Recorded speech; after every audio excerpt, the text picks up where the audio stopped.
Olá, mulheres de joelhos! Como vocês estão? Eu espero que muito bem. Eu espero que vocês estejam sendo impactadas através de cada palavra que aqui tem sido ministrada ao seu coração.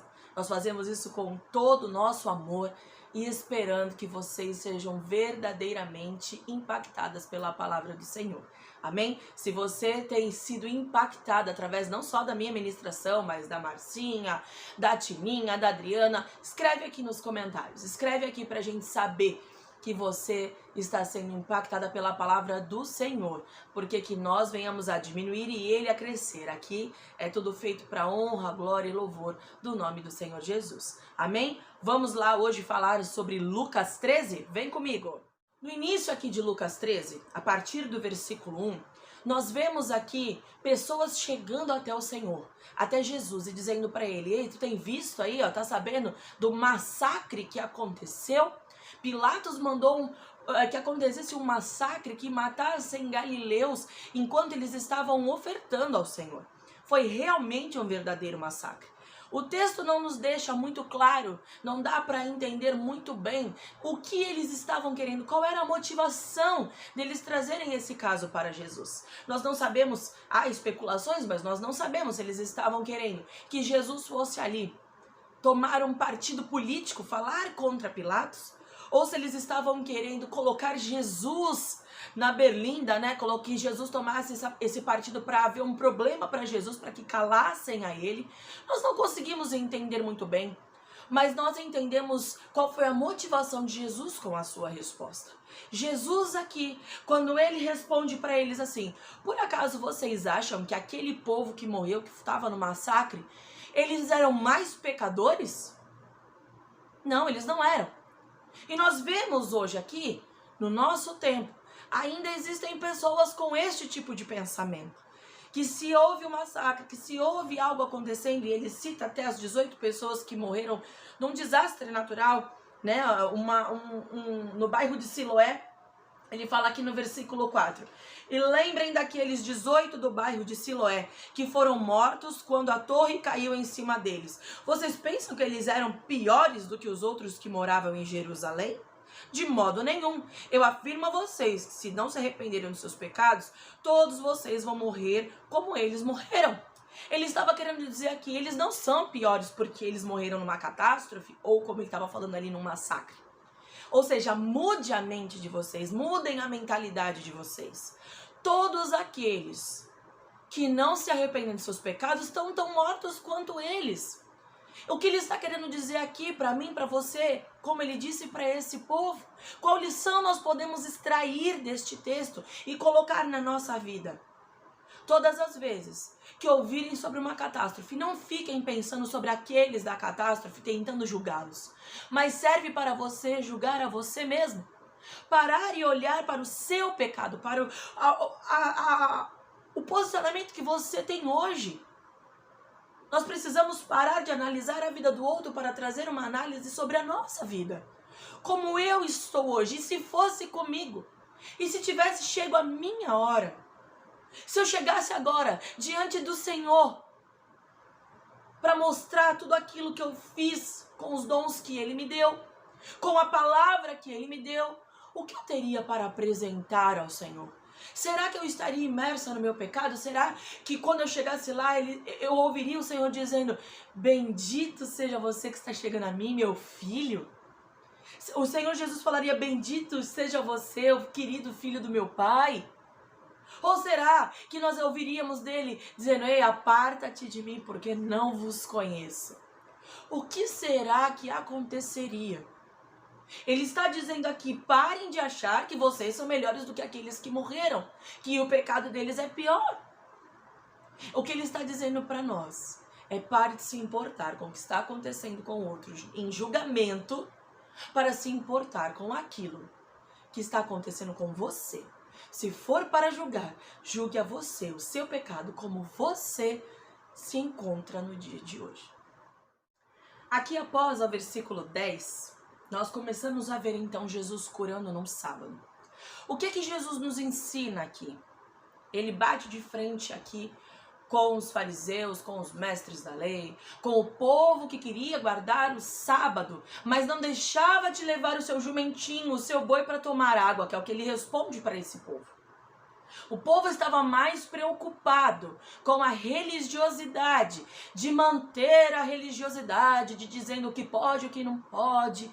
Eles estavam entendendo errado o que era para fazer no sábado. Esta mulher estava há 18 anos acometida com uma doença encurvada. Seus ossos das costas, da coluna, eles eram como um aglomerado. Essa mulher era acometida por dores e dores há 18 anos. E ninguém fez nada de segunda a sexta. Ou de domingo a sexta. E aí quando Jesus decide curar aquela mulher, os homens querem dizer para ele que ele está errado. Ele diz: hipócritas, se vocês quiserem dar de beber pros bois, se vocês quiserem dar de beber para os seus jumentos, pode. Aí um filho de Deus, ele está colocando aqui a prioridade. Então quer dizer que para vocês, aquilo que é o seu rebanho, que naquela época representava inclusive a questão financeira, então quer dizer que isso, se vocês têm que alimentar, se vocês têm que dar água, ok, para um servo de Deus, para um filho de Deus? Não. O Senhor, ele batia de frente para mostrar para aquelas pessoas que eles estavam entendendo errado. Agora, se nós vamos olhar por esta mulher para trazer um ensinamento aos nossos dias, queridas, vamos pensar, essa palavra diz que ela era uma filha de Abraão. Ela estava dentro do templo, ela estava indo onde tinha o povo de Deus, ela estava indo adorar ao Senhor, sem nem ao menos olhar para o que a multidão falava dela. Porque naquela época, você será cometido por uma doença como essa, você ter nascido com uma deformidade, ou você ter ao longo da sua vida desenvolvido uma deformidade tal, você era colocado parte de uma sociedade. Você era como se fosse alguém que Deus escolheu para ser maldito. Ainda que não fosse como uma lepra, que era contagiosa e por isso tinha que ficar fora da cidade, ainda assim, por onde é que essa mulher passava, as pessoas deviam olhar para ela e apontar. Ela era alguém que chamava atenção por algo ruim. Era alguém acometida por uma doença e uma enfermidade que trazia grandes dores. Mas essa mulher tem muito a ensinar para nós. Será que nós estamos conseguindo doar pelo menos um dia da nossa semana para cultuar o nosso Deus, para adorar ao nosso Deus? Será que nós estamos tirando um dia da nossa semana, pelo menos, para adorá-lo? Porque se nós não estamos conseguindo fazer isso, tirar nem a menos um dia de 7 da semana para prestar adoração, louvor, para mostrar a nossa gratidão, nós não estamos preparados para viver no céu. O céu será o dia inteiro, o tempo todo de louvor. Se nós não temos tempo aqui na terra para adorar, para cultivar a nossa adoração, para entregar o nosso louvor, para adorá-lo, se nós não temos isso como prioridade, eu quero dizer, nós não estamos prontos a viver no céu. É isso que nós precisamos olhar para essa mulher e aprender. O que é que tem sido de tão grave, que tem tirado o tempo da nossa adoração? Nada parou essa mulher. Nada pôde impedi-la de ir prestar o seu culto. Nada pôde impedi-la de estar no meio do povo de Deus, adorando ao único digno, ao único que é o Rei dos Reis, o Senhor dos Senhores, o Médico dos Médicos, ao soberano Deus. O que é que tem nos impedido que não impediu essa mulher? A partir do verso 18, Jesus diz assim: como que o reino de Deus é parecido? Que comparação eu posso usar? Ele é como uma semente de mostarda, que um homem pega e planta na sua horta. A planta cresce e fica uma árvore, e os passarinhos fazem ninho nos seus ramos. Esta comparação que o Senhor está fazendo aqui, dessa pequena semente, da menor semente ali, que ela é plantada na horta, ela é plantada na nossa vida. E ela é tão pequenininha no começo. Assim como o Senhor Jesus veio tão pequenininho. Uma criança, um bebê recém-nascido, que nasceu numa manjedoura. Mas assim ele cresceu. Ele está falando do processo de crescimento do reino. E aqui nós podemos aprender e trazer uma aplicação para a nossa vida. Não despreze pequenos começos. Uma semente de mostarda tão pequena se torna, com o passar do tempo, uma enorme árvore, aonde pessoas podem fazer ninho, aonde os pássaros fazem ninho, mas nós como pessoas fazemos ninho no Senhor, ninho no reino de Deus. É ali que nós devemos ter ninhos, é onde nós devemos nos aninhar, nós devemos morar, nós devemos nos esconder. E aí ele continua aqui dizendo sobre o fermento. Que comparação poderei usar para o reino de Deus? Ele é como fermento, que uma mulher pega e mistura em 3 medidas de farinha, até que ele se espalhe por toda a massa. Em algumas passagens nós vemos o fermento sendo falado de uma maneira negativa, mas aqui não.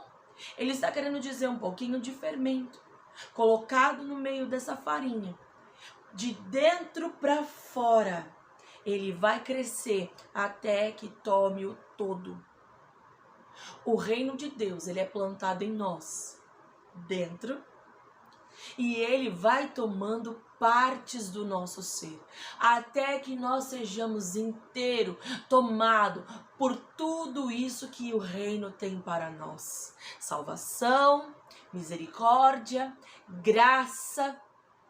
Vocês reparem que é sempre um pouquinho no começo. Não despreze pequenas medidas. Não despreze o começo pequeno. O Senhor talvez tenha liberado uma palavra sobre a sua vida e o começo esteja tão pequenininho que você olha, será que vai chegar nisso tudo que o Senhor tem falado? Eu venho aqui hoje, da parte de Deus, dizer para você, vai chegar muito além do que a sua imaginação pode pensar, pode imaginar. Se você toma posse dessa palavra, digita aqui, eu tomo posse. A partir do versículo 22, nós vemos Jesus dizendo que Jesus atravessava cidades, povoados, ensinando nas suas viagens para Jerusalém. Ele estava a caminho. Alguém perguntou, Senhor, são poucos que vão ser salvos? E o Senhor respondeu, façam tudo para entrar pela porta estreita, pois eu afirmo a vocês que muitos vão querer entrar, mas não poderão. O dono da casa, Deus, vai se levantar e fechar a porta. Então vocês ficarão do lado de fora, batendo na porta e dizendo, Senhor, nos deixe entrar. E ele responderá, não sei de onde são vocês. Aí vocês dirão, nós comemos e bebemos com o Senhor. O Senhor ensinou na nossa cidade. Mas ele responderá, não sei de onde são vocês. Afastem-se de mim, vocês que só fazem o mal. Quando vocês virem Abraão, Isaque e Jacó e todos os profetas no reino de Deus, e vocês estiverem do lado de fora, então haverá choro e ranger de dentes, de desespero. Muitos virão do leste, do oeste, do norte e do sul.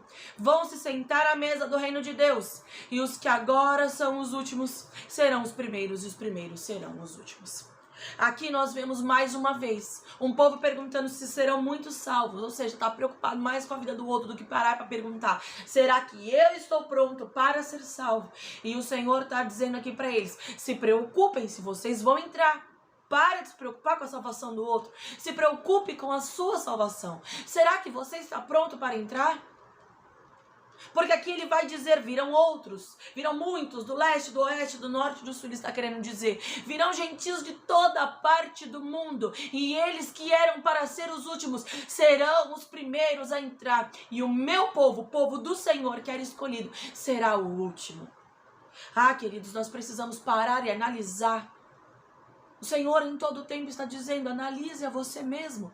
Antes de tirar a viga que está no olho do teu irmão, tira a trave que está no teu olho.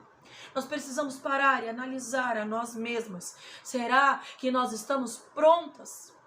Será que eu estou pronta para chegar na porta do Senhor e ser recebida? Ou será que na condição que eu me encontro hoje, se eu chegar lá, eu vou ver os profetas, verei Abraão, Isaac e Jacó, mas verei também a porta se fechando? Isso não é uma palavra para nos trazer medo, mas uma palavra para nos trazer reflexão, para nos trazer avivamento. Nós temos ouvido falar tanto de avivamento nos últimos tempos. E nós ficamos pensando, como eu queria estar lá. Mas eu quero te dizer, nós temos que pensar, eu posso ser avivamento aqui, aonde eu estou. Pode começar por mim. A partir do versículo 31, nós vemos aqui fariseus chegando perto de Jesus e dizendo, vai embora, porque Herodes está querendo te matar. E aí Jesus responde para eles, vai responder para aquela raposa? O Senhor, com essa palavra, ele está demonstrando desprezo por Herodes. E aí ele vai dizer, vai falar para aquela raposa que eu vou cumprir a minha agenda, porque o dono da minha agenda não é ele, o dono da minha agenda é o meu Deus, o meu Pai. Queridos, nós aprendemos com o Senhor aqui, que nós não estamos neste mundo para cumprir a nossa agenda. Nós estamos neste mundo para cumprir a agenda daquele pelo qual nos chamou. Eu não estou aqui com uma agenda aberta para cumprir a agenda que eu faço. Eu faço planos, mas a verdadeira agenda que será cumprida na minha vida é a agenda do Senhor. Então, se Ele disser para mim, vá, eu vou. Se Ele disser para mim, fique, eu fico. Se Ele disser para mim, não saia de casa, não saio. Se Ele disser para mim, fale, eu falo. Às vezes nós estamos ouvindo direcionamentos do Senhor, mas queremos continuar cumprindo a nossa agenda. Eu não sei para quem está sendo essa palavra, mas o Senhor me diz que Ele tem falado ao teu coração, que Ele está te dando novos direcionamentos, mas você não tem entendido que vem da parte dEle, mas Ele quer te dizer hoje, vem da minha parte. Siga as palavras que o Senhor tem te dado. E você verá milagres te acompanharem em nome de Jesus, amém? Senhor, nosso Deus e nosso Pai, eu quero neste momento abençoar a vida das tuas filhas que estão conosco aqui, vida das tuas princesas que estão conosco neste lugar, Senhor, que tem ouvido dessa palavra, que tem compartilhado dessa palavra, Senhor, que todas aquelas que se levantarem para abençoar este ministério sejam abundantemente abençoadas, Pai, em nome de Jesus, que esta palavra vá ao coração delas, penetre, Senhor, caia em solo fértil e que o nosso inimigo não possa roubar, em nome de Jesus, amém e graças a Deus. Deus abençoe a sua vida e até o próximo vídeo.